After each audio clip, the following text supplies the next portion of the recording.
것으로 보이는 이 설교는 그리스도 안에 있는 하나님의 의가 어떻게 받아들여져서 그리스도인의 삶과 관련을 맺게 되는가를 보여주고 있다.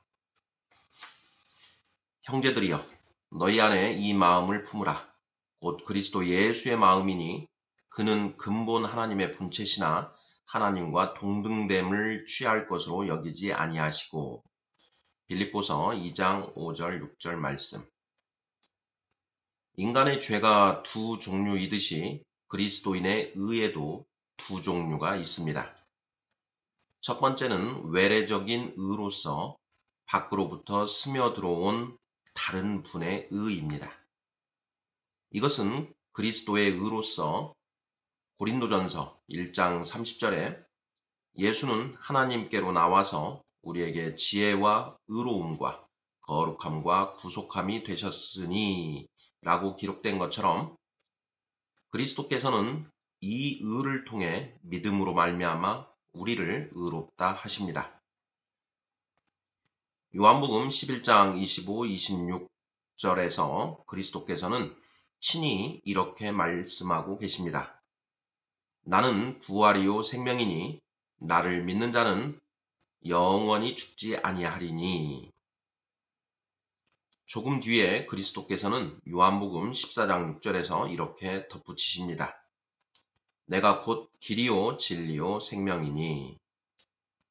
그런데 이 의는 세례를 받을 때 그리고 참으로 회개할 때마다 사람들에게 주어지는 것입니다. 그러므로 사람은 그리스도 안에서 확신을 가지고 자랑하며 이렇게 말할 수 있습니다. 그리스도의 사심과 행하심과 말씀하심, 그분의 고난과 죽으심은 마치 내가 그분처럼 살고 행하고 말하고 고난받고 죽은 것인 양 나의 것이다. 신랑이 신부의 모든 것을 소유하고 신부가 신랑의 모든 것을 소유하듯이 그리스도와 교회는 한 영입니다. 에베소서 5장 29절에서 32절. 그래서 베드로는 복되신 자비의 하나님 아버지께서 그리스도 안에서 매우 크고 귀중한 선물들을 우리에게 허락하셨다고 합니다. 베드로 후서 1장 4절. 바울은 고린도 후서 1장 3절에서 찬송하리로다 그는 우리 주 예수 그리스도의 하나님이시요 자비의 아버지시요 모든 위로의 하나님이시며 그리스도 안에서 하늘에 속한 모든 신령한 복으로 우리에게 복주시되 라고 기록하고 있습니다. 말로 표현할 수 없는 이 은혜와 축복은 오래전에 창세기 12장 3절에서 아브라함에게 약속되었던 것들입니다. 땅의 모든 족속이 너를 인하여 복을 얻을 것이니라. 이사야 9장 6절은 이렇게 말씀하고 있습니다. 이는 한 아이가 우리에게 낳고 한 아들을 우리에게 주신 바 되었는데.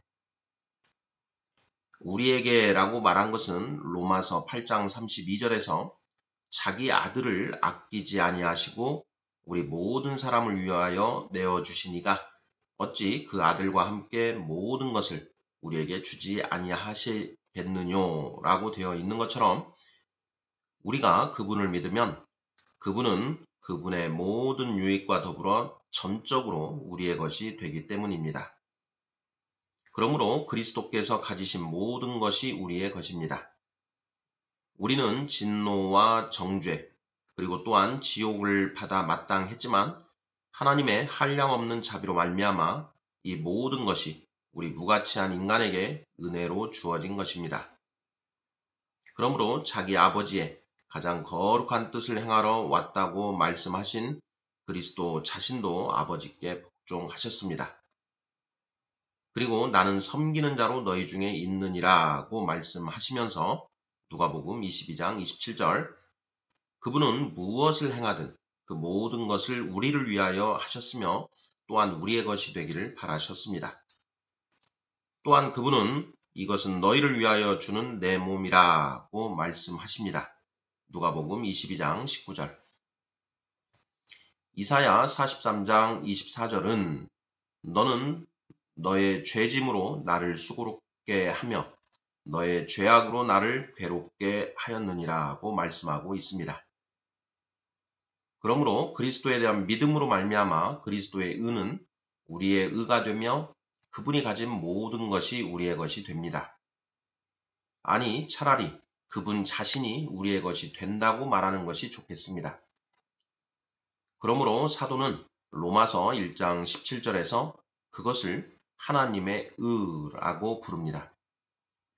즉, 복음에는 하나님의 의가 나타나서 기록된 바 의인은 믿음으로 말미암아 살리라 함과 같으니라고 말합니다. 그리고 마침내는 같은 서신 3장 28절에서 그러한 믿음을 하나님의 의라고 부릅니다. 사람이 의롭다 하심을 얻는 것은 믿음으로 되는 줄 우리가 인정하노라. 이것은 제한이 없는 의이며 모든 죄를 한순간에 삼켜버리는 의입니다.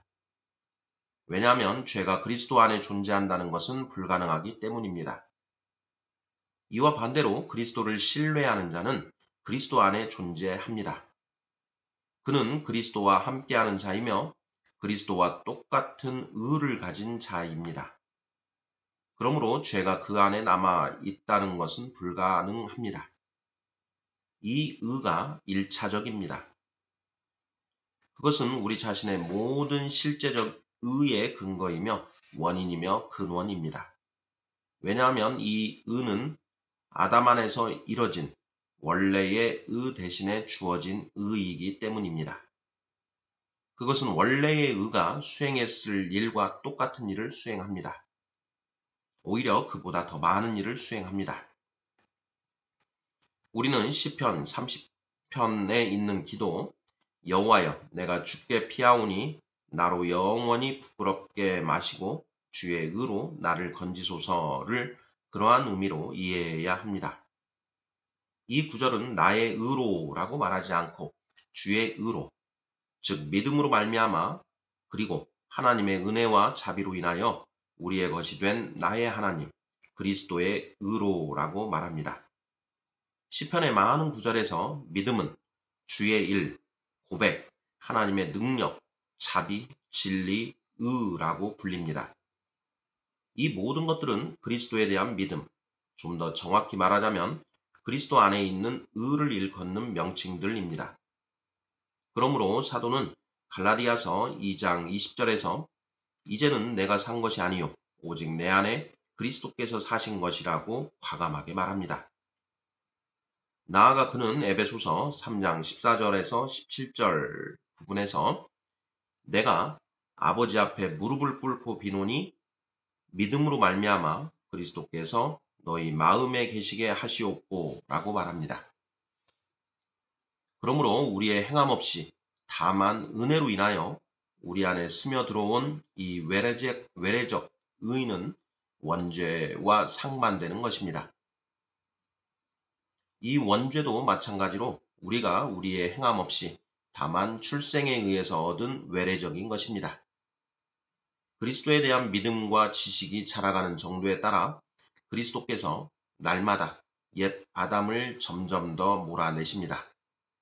왜냐하면 외래적 의는 한꺼번에 스며들어오는 것이 아니라 시작되어서 진보하고 마침내 마지막에 가서 죽음을 거쳐 완성되기 때문입니다. 두 번째 종류의 의는 우리 자신의 고유한 의입니다. 그러나 우리가 홀로 그것을 행하기 때문이 아니라 외래적인 첫 번째 의와 더불어 우리가 그것을 행하기 때문에 두 번째 의가 됩니다. 이것은 첫째로 육을 죽이고 자기와 관련된 욕망을 십자가에 못 박는 가운데 선한 행실을 하면서 유익하게 보내는 삶의 방식입니다. 이에 대해 갈라디아서 5장 24절은 그리스도 예수의 사람들은 육체와 함께 그 정과 욕심을 십자가에 못 박았느니라 라고 말씀하고 있습니다. 둘째로 이 의는 이웃을 사랑하는 데 있으며 셋째로 하나님에 대하여 유순하고 경외하는 데 있습니다. 사도는 성경의 다른 모든 책들과 마찬가지로 이에 대한 언급으로 가득 차 있습니다. 하지만 그는 디도서 2장 12절에서 모든 것을 이렇게 간략하게 요약하고 있습니다. 근신함과 의로움과 경건함으로 이 세상에 살고. 이 의는 첫 번째 유형의 의의 산물인데 실제로 그 열매이자 결과입니다. 갈라디아서 5장 22절은 오직 성령의 열매는 사랑과 희락과 화평과 오래 참음과 자비와 양선과 충성과 온유와 절제니 라고 기록되어 있기 때문입니다.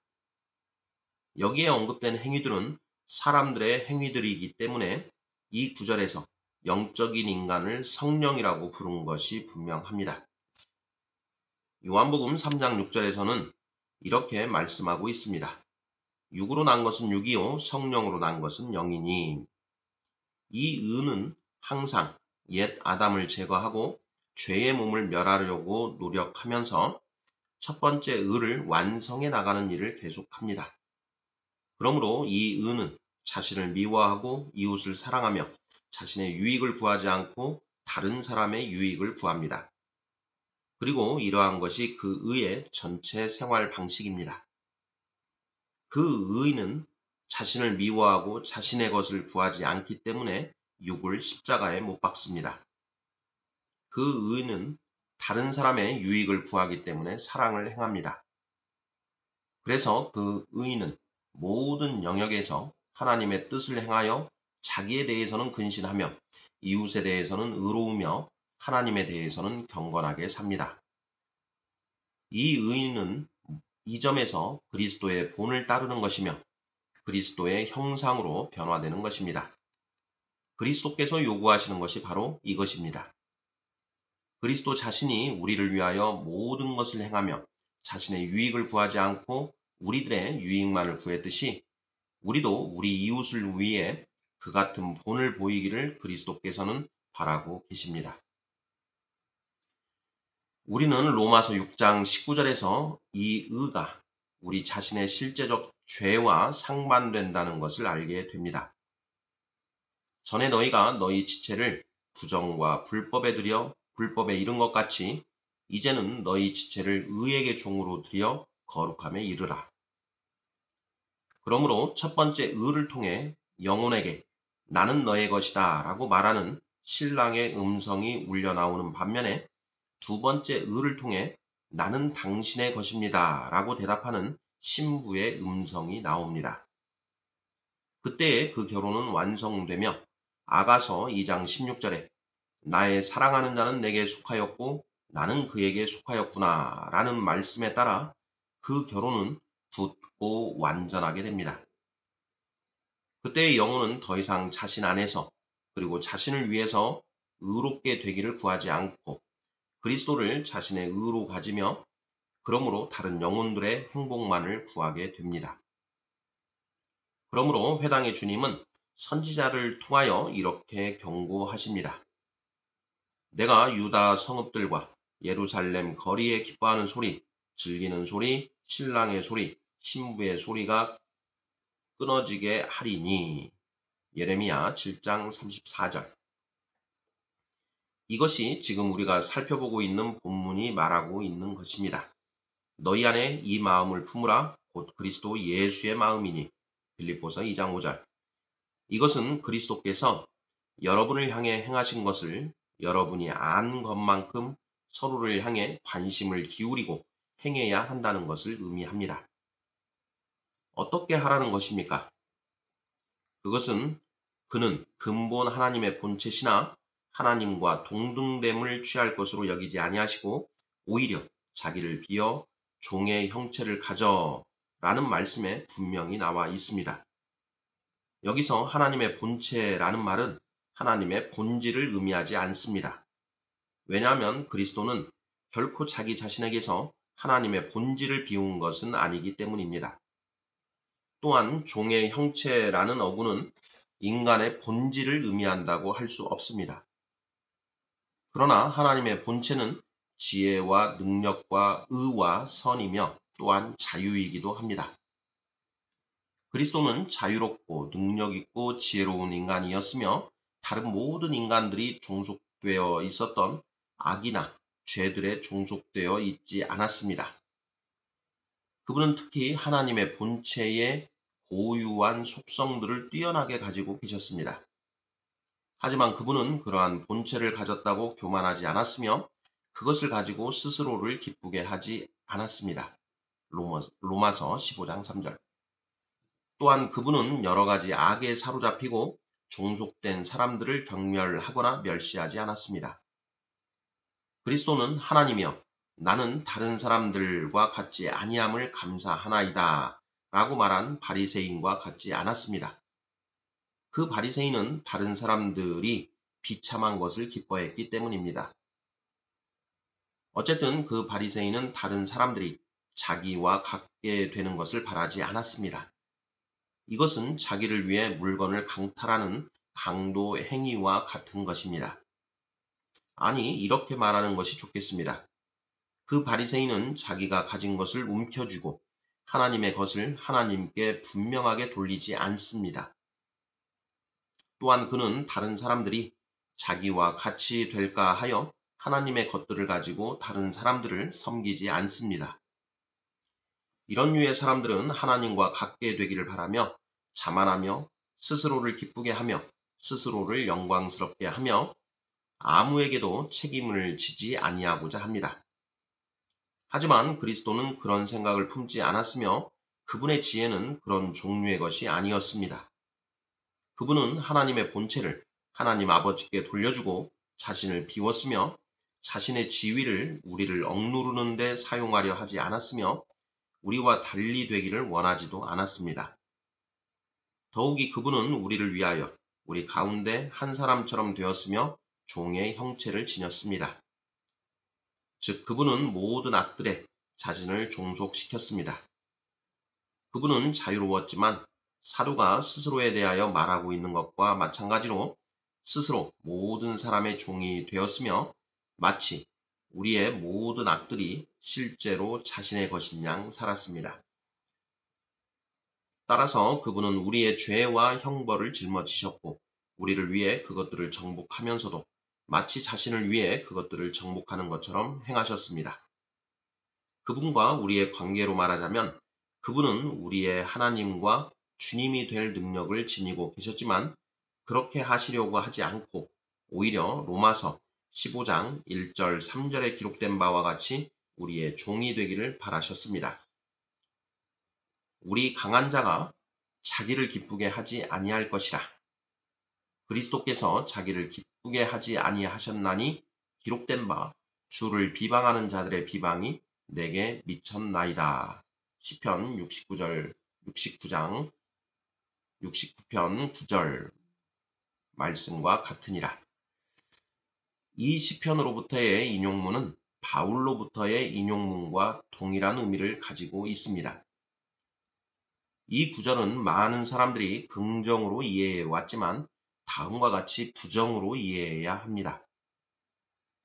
즉 그리스도가 자신을 하나님과 동등하게 여기지 않았다는 것은 주제넘게 하나님과 동등하게 되기 위해 하나님을 붙들고 만약 당신이 내게 당신의 영광을 주시지 않는다면 나는 스스로 그것을 강탈할 것입니다. 라고 말하는 자들과 같이 되기를 그리스도는 원하지 않았다는 것을 뜻합니다.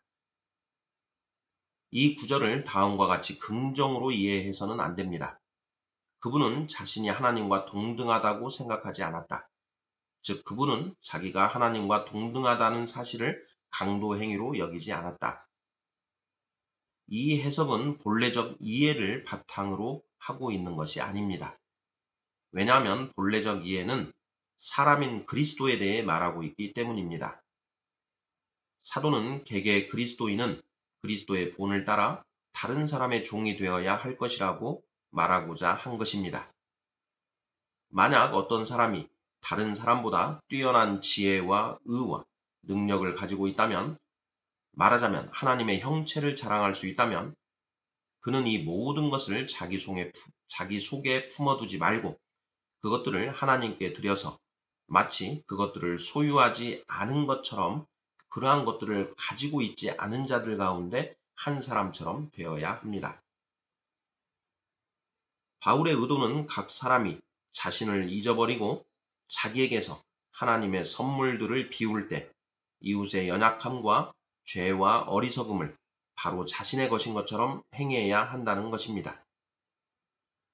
그는 자랑하거나 우쭐대어서는 안 됩니다. 또한 그는 마치 자기가 이웃의 신이라도 되거나 하나님과 동등하게 된 양 이웃을 멸시하거나 이웃에 대해서 의기양양해 해서는 안 됩니다. 하나님의 특권은 오로지 하나님에게만 돌려져야 하기 때문에 어떤 사람이 거만하고 우둔하여 이 사실을 무시할 때 그것은 강도 행위가 됩니다. 그래서 이런 방식으로 사람은 종의 형체를 취하며 사랑으로 서로 종노릇하라는 갈라디아서 5장 13절에 나오는 사도의 명령을 성취합니다. 바울은 로마서 12장 4절 5절과 고린도전서 12장 12절에서 27절에서 몸의 지체의 비유를 통해 어떻게 강하고 귀하고 건강한 지체들이 약하고 덜 귀하고 병든 지체들 위에 주인과 신이라도 되는 것처럼 위세를 뽐내지 않을 것을 가르칩니다. 이와는 반대로 그 지체들은 자신의 종기와 건강과 능력을 잊어버리고 다른 지체들을 더욱 섬깁니다. 이와 같이 몸의 어느 지체도 자기에게 봉사하지 않으며 자신의 행복을 구하지 않고 다른 지체의 행복을 구합니다. 그리고 한 지체가 더 약하고 더 병들고 덜 귀할수록 다른 지체들은 더욱 그 지체를 섬깁니다. 바울의 말을 빌면 몸 가운데서 분쟁이 없고 오직 여러 지체가 서로 같이하여 돌아보게 하기 위한 것입니다. 고린도전서 12장 25절. 이것으로부터 우리가 각각의 상황에서 이웃에 대해 어떻게 행동해야 하는지가 이제 분명해집니다. 그리고 우리가 하나님의 형체를 벗어버리고 종의 형체를 취할 마음이 자발적으로 생기지 않는다면 우리의 의지에 반해서 그렇게 하도록 합시다. 이와 관련해서 누가복음 7장 36절에서 50절에 나오는 이야기를 생각해 보도록 하겠습니다. 거기서 문둥병자 시몬은 하나님의 형체를 지니고 있는 듯이 가장하고 자기의 의를 내세우면서 막달라 마리아가 종의 형체를 취하는 것을 보고 오만하게 판단하고 멸시했습니다. 그러나 그리스도께서 너는 내게 입맞추지 아니하였으되 너는 내 머리에 감람류도 붙지 아니하였으되 라고 말씀하심으로써 즉시 그에게서 의의 형체를 벗겨버리고 죄의 형체를 입히는 모습을 보십시오. 시몬이 보지 못했던 죄들이 얼마나 큰 것이었습니까? 또한 그는 자기가 그런 역겨운 형체로 인하여 보기 흉했다는 것을 생각하지 못했습니다. 그가 행한 좋은 일들은 조금도 기억되고 있지 않습니다. 그리스도는 시몬이 거만하게 그것으로 스스로를 기쁘게 하고 있는 바 그 하나님의 형체를 무시해 버립니다. 그리스도는 그가 초대하고 식사를 제공하고 대접한 사실을 열거하지 않습니다. 문둥병자 시몬은 지금 죄인에 지나지 않습니다. 스스로를 의롭게 여긴 그는 스스로 원했든 원치 않았든 종의 형체로 낮아지신 하나님의 형체의 영광을 빼앗아 가지고 앉아 있습니다. 반면에 그리스도는 이 여자는 내 발에 기름을 붓고 입맞추었으며 눈물로 내 발을 적시고 머리털로 닦았다 하고 말씀하시면서 마리아를 하나님의 형체로 영광스럽게 하며 시몬 위로 높입니다. 마리아나 시몬이 보지 못했던 공로들이 얼마나 큰 것이었습니까? 마리아의 잘못들은 더 이상 기억되고 있지 않습니다. 그리스도는 그녀 안에 있는 종의 형체를 무시해버리고 주인의 형체로 높였습니다. 마리아는 하나님의 형체의 영광으로 높여져서 의롭기만 합니다. 우리가 의나 지혜나 능력이 있다고 해서 불의하거나 어리석거나 우리보다 능력이 적은 자들에 대해 거만하게 굴거나 화를 낼 때마다 그리스도는 위와 같은 방식으로 우리 모두를 다룰 것입니다. 우리가 그렇게 행동할 때 의가 의에 대항해서 지혜가 지혜에 대항해서 능력이 능력에 대항해서 역사하기 때문입니다. 여러분이 능력이 있는 것은 약한 자를 압제하여 더 약하게 하기 위한 것이 아니라 그들을 일으켜 세우고 보호해 줌으로써 그들을 능력 있게 만들기 위한 것입니다. 여러분이 지혜로운 것은 어리석은 자를 비웃고 그래서 그들을 더욱 어리석게 만들기 위한 것이 아니라 여러분 자신이 배우기를 바라는 것만큼 그들을 가르치도록 하기 위한 것입니다. 여러분이 의로운 것은 불의한 자를 옹호하고 용서하기 위한 것이지 단순히 정죄하고 비난하고 판단하고 처벌하기 위한 것이 아닙니다. 이것이 우리를 위한 그리스도의 본이며 이는 그분이 하나님이 그 아들을 세상에 보내신 것은 세상을 심판하려 하심이 아니요 저로 말미암아 세상이 구원을 받게 하려 하심이라 하고 말씀하신 것과 같습니다. 요한복음 3장 17절. 나아가 그분은 누가복음 9장 55, 56절에서 너희는 무슨 정신으로 말하는지 모르는구나. 인자는 사람의 생명을 멸하려 온 것이 아니요 구하러 왔노라 하고 말씀하십니다. 그러나 인간의 육적인 본성은 거세게 거역합니다. 그것은 처벌과 자기 의를 자랑함과 이웃이 불의하여 창피를 당하고 당혹해야 하는 것을 크게 기뻐합니다. 그러므로 그것은 자신의 처지를 변호하며 자신의 처지가 이웃보다 더 나은 것을 기뻐합니다. 그러나 그것은 이웃의 처지를 반대하고 그것이 천하게 보이기를 원합니다. 이러한 왜곡된 성품은 전적으로 악한 것이며 사랑에 반대되는 것입니다. 사랑은 자신의 유익을 구하지 않고 다른 사람의 유익을 구합니다. 고린도전서 13장 5절, 빌립보서 2장 4절. 이웃의 처지가 자신의 처지보다 더 좋지 않은 것을 괴로워해야 합니다. 이웃의 처지가 자신의 처지보다 더 낫기를 바라야 하며 만약 이웃의 처지가 더 낫다면 자신의 처지가 더 나을 때 기뻐하는 것 못지않게 기뻐해야 합니다. 이것이 율법이요 선지자니라. 마태복음 7장 12절. 그러나 여러분은 이렇게 말할 것입니다. 악한 자를 징벌하는 것이 허락되어 있지 않습니까? 죄를 처벌하는 것이 적절하지 않은가요? 누가 의를 옹호하지 말아야 합니까? 그렇게 하지 않는다면 무법천지가 되어버릴걸요. 저는 이렇게 대답합니다. 이 문제에 대해 단일한 해결책을 제시할 수는 없습니다. 그러므로 우리는 사람들을 구별해야 합니다. 사람들은 공인과 사인으로 구분될 수 있기 때문입니다. 이제까지 말한 것들은 공인들, 즉 하나님에 의해 책임 있는 직위에 있게 된 사람들에게는 전혀 해당되지 않습니다. 악한 자들을 처벌하고 판결하고 압제받는 자들을 옹호하고 보호하는 것은 그들이 꼭 수행해야 하는 역할입니다. 이것을 행하는 이는 그들이 아니라 하나님이시기 때문입니다. 사도가 로마서 13장 4절에서 그가 공연히 칼을 가지지 아니하였으니 라고 다소 길게 설명하고 있는 바와 같이 그들은 바로 이 문제에 있어서 하나님의 종들입니다. 그러나 이것은 자기 자신의 경우가 아니라 타인의 경우에만 해당되는 것으로 이해해야 합니다. 아무도 자기 자신과 자기 자신의 일을 위해서 하나님을 대신하여 행하는 것이 아니라 타인을 위해서 행하는 것이기 때문입니다. 그렇지만 공직자가 자기 자신이 관여된 문제가 생겼을 경우에는 자기 이외에 다른 사람이 하나님의 대리자의 역할을 하도록 요청해야 합니다. 그러한 경우에는 그는 판단자가 아니라 이해 당사자들 가운데 하나이기 때문입니다. 그러나 이 문제들에 관해서는 누군가가 다른 기회에 말해주기를 바랍니다. 이것은 지금 다루기에는 너무 광범위한 주제이기 때문입니다. 자기 자신의 문제들을 가지고 있는 사인들은 세 종류로 나눠볼 수 있습니다. 첫째 부류로 하나님의 대리자들에게 복수와 판결을 해주도록 요청하는 자들이 있습니다. 지금 이런 사람들의 수는 대단히 많습니다. 바울은 그런 사람들을 용인합니다. 그러나 고린도전서 6장 12절에서 모든 것이 내게 가하나 다 유익한 것이 아니요 라고 말한 것으로 보아 바울은 그들에게 찬성하고 있지는 않습니다.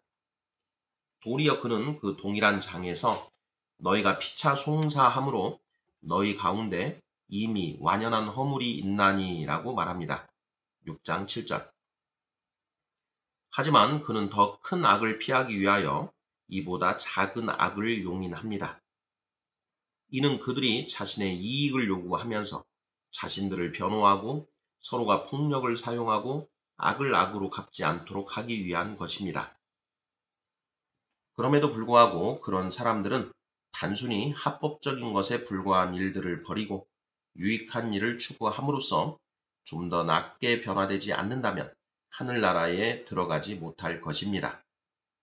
자신의 이익을 위한 그러한 열정은 멸하여져야 하기 때문입니다.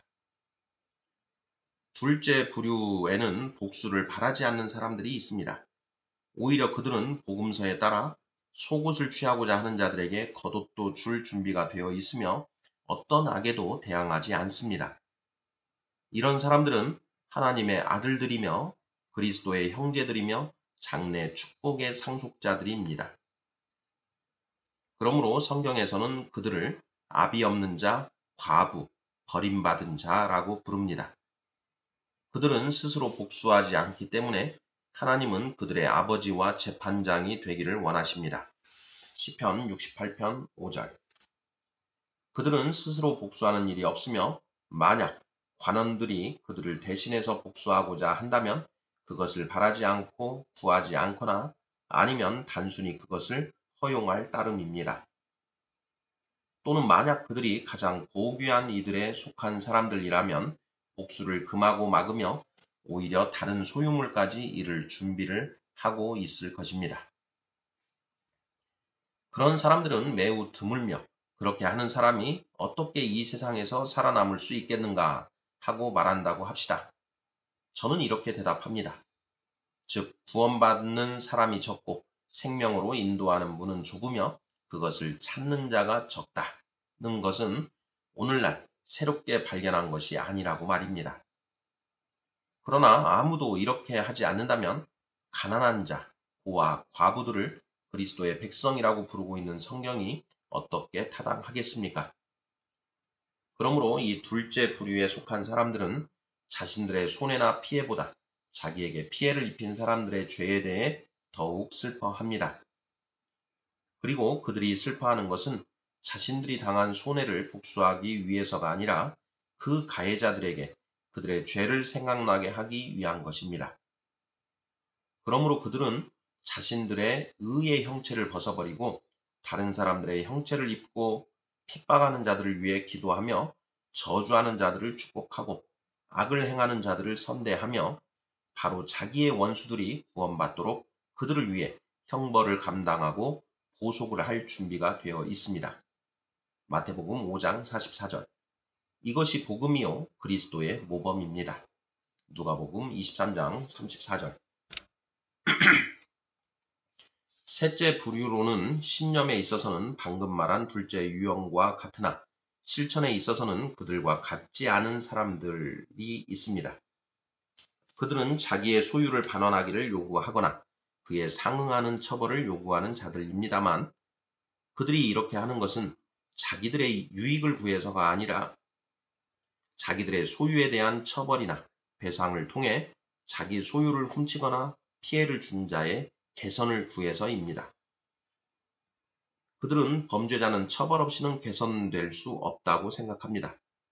이들은 열심당이라 불리며 성경은 그들을 칭찬합니다. 그러나 방금 말한 둘째 부류에서 그 누구도 성숙되고 고도로 경험을 쌓지 않은 경우에는 이런 일을 시도해서는 안 됩니다.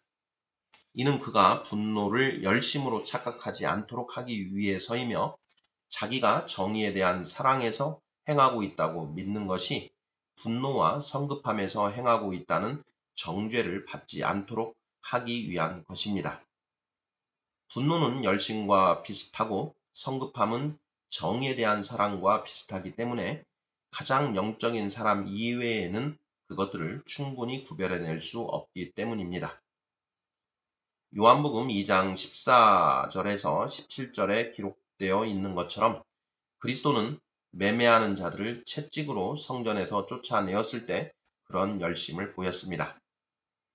마찬가지로 바울은 내가 매를 가지고 너희에게 나아가랴 사랑과 온유한 마음으로 나아가랴 라고 말했을 때 이와 동일한 열심을 보였던 것입니다. 고린도전서 4장 21절. 아멘.